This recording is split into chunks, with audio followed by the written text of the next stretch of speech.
Deng Xiaoping was one of the most influential leaders in the 1900s and created a long-lasting legacy that shaped modern China by implementing economic reforms while maintaining a strong communist government. Deng Xiaoping was born in southwestern Sichuan province in China during the year of 1904. Deng was the eldest son in his family and, according to an autobiographical essay, described his childhood as very free and very full. Deng was given a classical Chinese Confucian education until he was 16, where he set off for school in France for 5 years. During the 1920s, Deng spent his time drifting around the working-class areas of post-war France, working at shoe factories and car plants. This is where he first met Zhao Enlai. Zhao taught Deng communist ideology and became an elder brother to him. After Paris, Deng moved to Moscow, Russia, where he learned more about communism. In Russia, he was profoundly impacted by the principles of Vladimir Lenin, which influenced him throughout his entire life.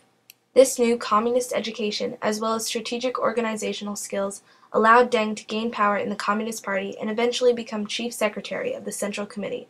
Soon after the Communist Party split between communists and nationalists, Japan came into conflict with China. Deng and Zhao joined a communist group headed by Mao Zedong. After defeating Japanese and nationalist attackers, Mao officially formed the People's Republic of China in 1949. Mao Zedong thought highly of Deng, who was a popular and effective leader during the war. As a result of this, he instated him as Secretary General, making him the fourth highest ranking person in the new government.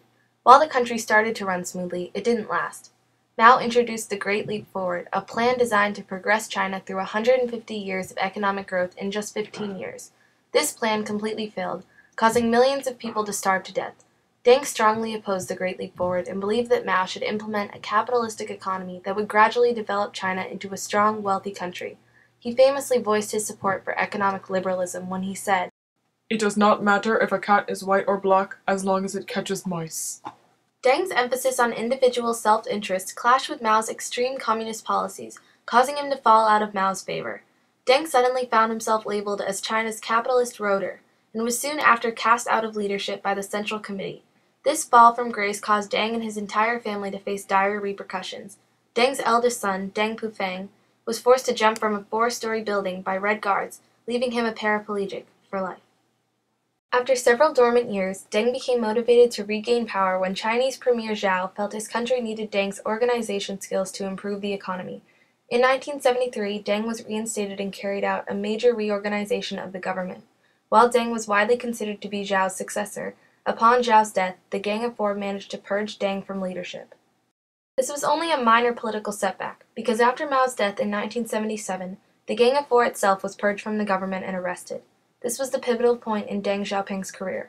Making a second political comeback, Deng managed to downgrade Mao's legacy, destroy his opponents, and ban unofficial organizations. As his power solidified, Deng quickly instituted new economic policies, opening China to international trade and investment. These led to a peace treaty with Japan, an improved relationship with the Soviet Union, and return of control over the British colony of Hong Kong. Furthermore, in 1979, Deng met with President of the United States Jimmy Carter to sign accords, causing the U.S. to grant China diplomatic recognition. Famously, Deng visited Austin, Texas to promote relations between the countries and to attend a bullfight. In the mid-1980s, Deng had introduced economic reforms in agriculture and industry, providing more opportunities for local management. These changes were extremely effective, saving the Chinese economy from the aftermath of Mao's rule and making it one of the strongest in the world. However, Deng still insisted China remain a socialist nation with central control.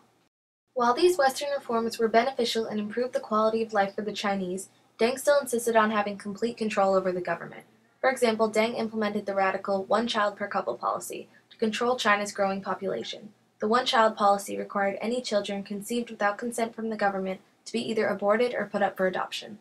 By the mid-1980s, the democratic movement started to gain momentum, and by 1989, Deng Xiaoping's authoritarian leadership faced opposition. A series of pro-democracy demonstrations at Tiananmen Square shut down the government during a visit by Soviet President Mikhail Gorbachev.